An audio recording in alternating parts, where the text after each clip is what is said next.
What's up, everyone? My name is Evan Sirakis, and welcome to the NYC Hoop School podcast. With this podcast, this one goes out to the parents. Most parents always have the right intent in trying to care and love their kids through their development, but most times they do more harm than good. Today, we're going to dive into everything that goes into being a parent and fulfilling their role in their child's basketball development. We'll discuss a few common mistakes parents make with their kids' process. We'll dive into the role as a parent you should have in your kids' development. And we'll talk about a few action steps you could take to now fulfill your role and help your kid reach their full potential. I look forward to diving into this information with you, and let's get right into it.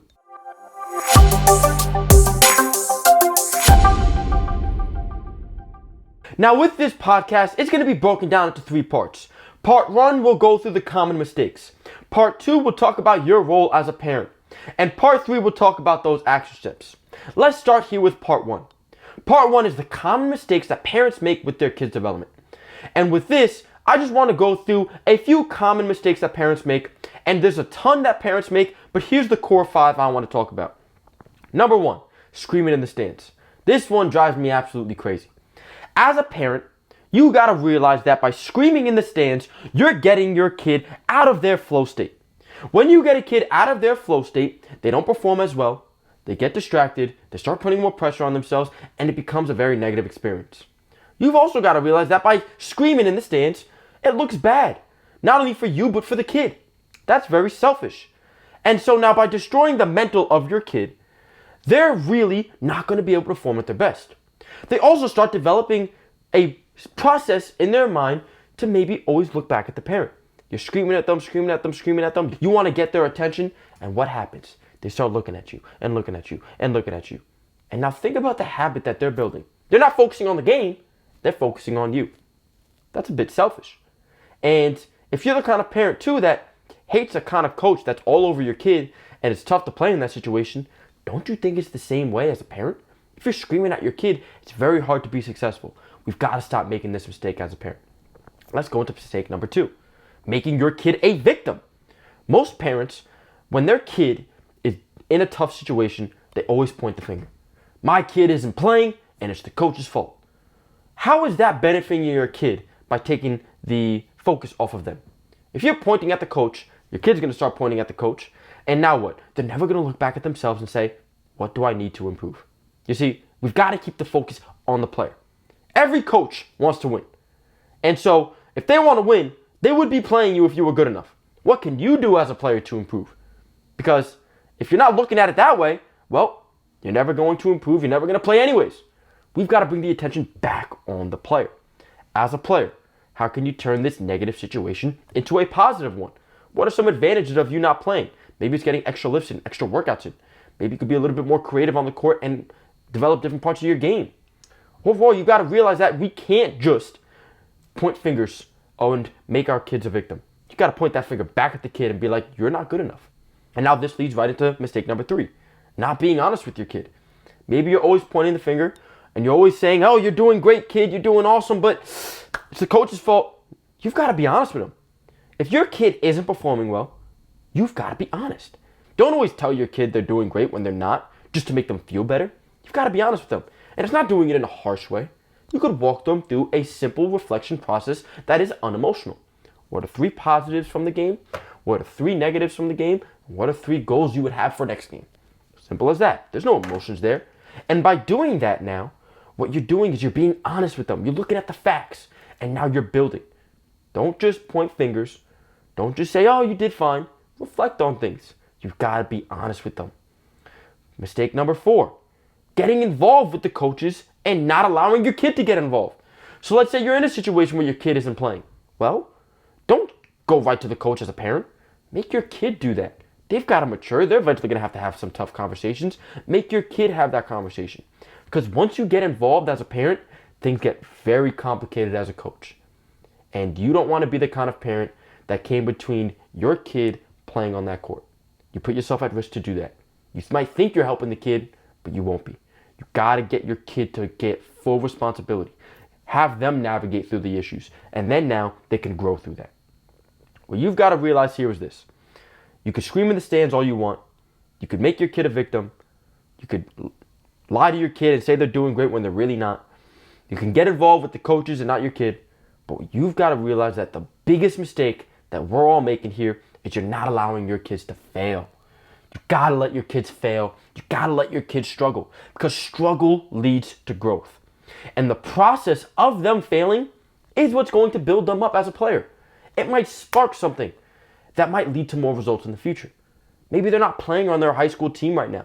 What is that going to build them towards? Is that going to spark the motivation that they need to put in extra work over the off season? Maybe they're struggling in games and they're not making shots. Is that going to spark them to want to get more shots up? All of this struggle that they're going through is going to make them a better basketball player. And also, it's going to make them a better man or woman. You've got to allow your kids to struggle. That is truly the highest form of love, because if you've got that long-term perspective, you should know that struggle will lead to growth and ultimately will help them reach their full potential. These are many common mistakes that parents make with their kids, and there's a ton more. But overall, you've just got to realize that you've got to do more positive than negative. If you could avoid the mistakes and just stay in your role as a parent, that's what's going to lead to more results. Now, before we get into part 2 here about talking about your role, I just want to stop here and say this. I've dealt with hundreds and hundreds and hundreds of players. And what I constantly see is parents doing more harm than good. Maybe they put too much pressure on their kid. Maybe they're not allowing their kid to struggle in a situation. They're constantly getting involved. There's so many issues that happen with parents, and it's understandable. You love your kid. But what you've got to realize that it's not about you. It's not about you. It's about the kid. What's going to help your kid reach their full potential? Is it you getting involved all the time, screaming in the stands, not being honest with them and just telling them all these random things? No. You've got to follow some kind of format to now get your kid to the results they want to ultimately get to. Here's how you can do this with part 2 of now fulfilling your role as a parent in your kid's development. And it all starts here. You've got to realize as a parent, you are a mentor. You're not the trainer. You're not the coach. You are the guide for your kid through their process. You should be guiding them. You should be encouraging them. You should be mentoring them through their problems. That's your role. And with that role, it's not always easy to stay in that role, but you've got to stay within it. For example, here's how you can guide your kid. Well, after a game, go through a post-game reflection. What were some positives? What were some negatives? What were some goals you would have for next game? In addition to that, you can guide them through a tough situation. Let's say they're not playing a lot. You could help them and say, all right, what is this preparing you for? What can you do now to get through this tough situation? Maybe earn some more playing time. How can this make you a better player in the future? You could also guide them on how they could win over the coach. Staying positive, working harder, being a better leader. There's so many things you could do as a parent that the coach can't do and a trainer can't do. If you can guide your kid in this way, you're going to be fulfilling your role and actually getting more results. Same thing can be said with encouragement. Your kid might be in a very negative situation. They don't want to hear more negativity. Maybe you could encourage them, pour some positivity into them. Maybe if they're having a couple of bad games in a row and struggling mentally, you could encourage them, explain to them that this is part of the process. You see, you have the deepest connection with your kid. They're your kid. A coach didn't raise your kid. A trainer didn't raise your kid. You can have that connection. So take advantage of that. Encourage them. Guide them. They will listen to you. And the same thing can be said as now we dive into some mentorship. Teach them a long-term perspective. Show them how to be a better leader. Give them some qualities they need to be successful. Work hard, stay consistent, build good habits. As a parent, you can do all of this. You can guide them, encourage them, mentor them.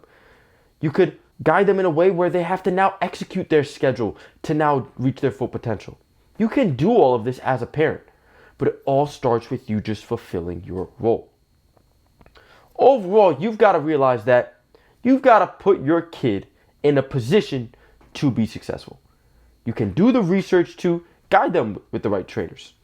You can explore the right AAU programs that would fit his or her development process. You could understand the actual process that goes into player development and now give them some tools to execute it. Maybe it's hiring a trainer. Maybe it's showing them how to go through their blueprint. Maybe it's speaking with people in the industry so that now you could take that information and give it back to your kid. You could potentially hire a mentor for your kid. You could make additional sacrifices to take your kids to parks and workouts. You've got to realize that you're just here to put them in a position to be successful. If you could put them in a position to be successful and guide your kid fulfilling your role as a mentor, that's what's ultimately going to help and maximize your role as a parent for your kid. Notice here, before we even get to some action steps you could take, all you're trying to do now is provide value. You're not harming the kid. You're not even putting yourself in a position to do harm on your kid. But you've got to be that mentor, be that ally, be that support system. And the story I always love talking about here is this. I remember I once went to a Tyrese Maxey clinic. I was helping him out with the clinic. There was like 200 kids there. And what I saw there was Tyrese Maxey has the most unbelievable support system I have ever seen. I'm talking his whole family was there. Mom, dad, siblings, cousins. Then you've got his trainers, his dietitians, his coaching staff. He has this massive support system. But then when you think about a high school player, what's their support system? Not everyone has the luxury to have a trainer, good coaches, family around them that's played basketball. They don't really have a support system. But you know who that support system could be? You as a parent. You could step up as a parent and be that support system for your kid. It all starts with you fulfilling your role and just putting them in a position to be successful. Let's now dive into part 3 of some action steps you can take as a parent to now help your kid. First thing is this. You've got to be willing to change. If you're not willing to change as a parent, you're constantly going to be harming your kid and not doing them good. And nobody is perfect. 90% of parents make the mistake with their kid's development. They do something where maybe they are screaming at the kid. They make their kid a victim. They're constantly involved with the coaches. They don't let their kids fail. There are parents that are like that. But now you have some education that you can now change. Use that to your advantage and now use it for good. In addition to that, start now applying more good and you'll see what kind of bad harms the kid. For example, let's say you have some bad habits of a parent that you're screaming in the stands. Well, start here. I want you to start with just doing some good for your kid. Start with doing some post-game reflections after games. See the response you get from your kid. Talk to them and say, hey, these are some positives I saw. Here were 3 negatives. So you got 3 positives, 3 negatives, and 3 goals you would have for next game. See their response. Talk to them about it. Communicate with them. Walk them through that. See what happens with your kid. Maybe it's communicating a long-term vision with your kid if they're going through a hard time right now. Let's say they went through a very difficult time with their high school season, or they're not getting the playing time that they want with their AAU season. Well, communicate a long-term vision with them. See how the pressure gets taken off of them. Give them that long-term perspective. What is this building you towards? How can you respond to this to make you a better player? All of this will now just help move your kid forward to developing as a player. And the same thing can be said with just giving them tools and services to actually help them with their improvement. Do more good. Hire a trainer. Give them the app that they need to improve as a player. Start giving them the tools and access they need and see their improvement. By adding in the good, you'll start seeing all the harm that you're doing and you'll actually want to pour more into being positive as a parent. Overall, you've just got to just be willing to invest in your kid. You can learn through struggle and tons of time, or you can invest your time right now to make a change or invest the money to accelerate their process. That decision is up to you. Because if you invest your time right now to change as a parent, you're going to be investing into your kid. You're going to get better results. If you're willing to invest the money to give your kid a better basketball experience, would that be worth it for you? Hiring the right trainer, putting them on the right AAU program, investing in a mentor. Are you willing to invest that money to give your kid a better basketball experience? That decision is up to you. But to me, when you think about a kid that's miserable, not happy, and not achieving their goals, are you willing to invest that time and money? Same thing can be said with even college. I love talking about this topic. Are you willing to invest the money in a trainer or a mentor to now help your kid get a college scholarship? You see, college scholarships could be anywhere up to $50,000 to $250,000. Are you willing to invest the money to now get your kid more results? You see, you can invest in your education, you can invest in trainers, you can invest in your role. But whatever you do, this is all to help the kid move forward. We've got to realize that the action steps we can take as an industry, as parents, as coaches, as trainers, is all just bringing it back to the kid. We can help them get more results. And that's powerful. We've got to acknowledge that. To conclude here, we talked about a ton of information. We talked about some common mistakes parents make with their kids' process. We went through the role that you should have as a parent in your kid's development. And we discussed a few action steps you could take. With all this information, I really, really want you to now reflect and think about some moments you've had as a parent. I'm sure you've had some negatives, but I'm sure you've had some positive as well. You've got to realize that you are in a very powerful position as a parent with your kid's development. You can be the parent that does tons of harm to your kid, makes them want to stop playing basketball, and it becomes a very negative environment for them. Or you could be the parent that looks back and says, I did everything I could for my kid. And your kid would reciprocate that and thank you down the line. The example I always love using here is reflecting back on when I was a player. My dad, when I was in high school, used to wake up at 5 a.m. every single morning to take me to work out. Think about that as a parent. You might wake up every single day at 6, but now you change your whole schedule to now wake up at 5 to just drop your kid off at school. And the reason why I say that is because if it wasn't for me waking up at 5 a.m. every morning, I wouldn't be talking on this podcast right now. This is when I fell in love with the game, I dove into my education, and eventually became a trainer. So credit goes to my father, fulfilling his role as a parent, bringing it back to me, and now look at what became of that. You could have a similar story with your kid. You make some extra sacrifices, you invest more time into them, you do everything you can to help your kid reach their full potential. Who knows where that could go? At the very least, you'll have the peace of mind of saying, I did everything I possibly could to help my son or daughter be successful.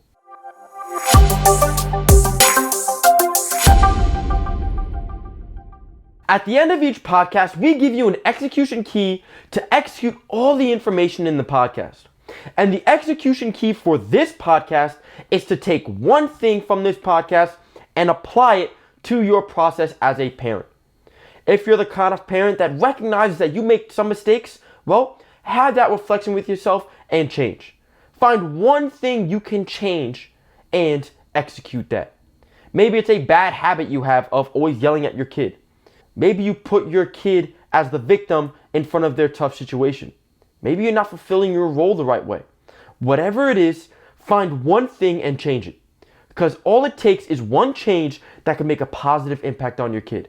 That could lead to a compound effect that ultimately changes your role, improves your role, and now your kid is going to be starting to head in the right direction. You've got to realize that you're in a very powerful position as a parent. You can help your kid reach their full potential and do everything that you can to help them do. As always, with our brand NYC Hoop School, be willing to communicate with us. We are here to help you. If you want to put your kids in a position to be successful, there's no better place to do it. Here at NYC Hoop School, we have our in-person academies, exposure events, online curriculum, mentorship, app, and so much more. We currently just launched our brand new NYC Hoop School app that guides players through their development. Be willing to invest your time, money, and effort as a parent to help your kid reach their full potential. I promise you, you will not regret it. If we all want to move this game forward, we've all got to fulfill our roles. As a player, players got to fulfill their role. Trainers got to fulfill their role. Coaches got to fulfill their role. And most definitely, as a parent, you need to fulfill your role here. I appreciate you listening to this podcast. As always, stay driven by results, and I can't wait to see you in the next one.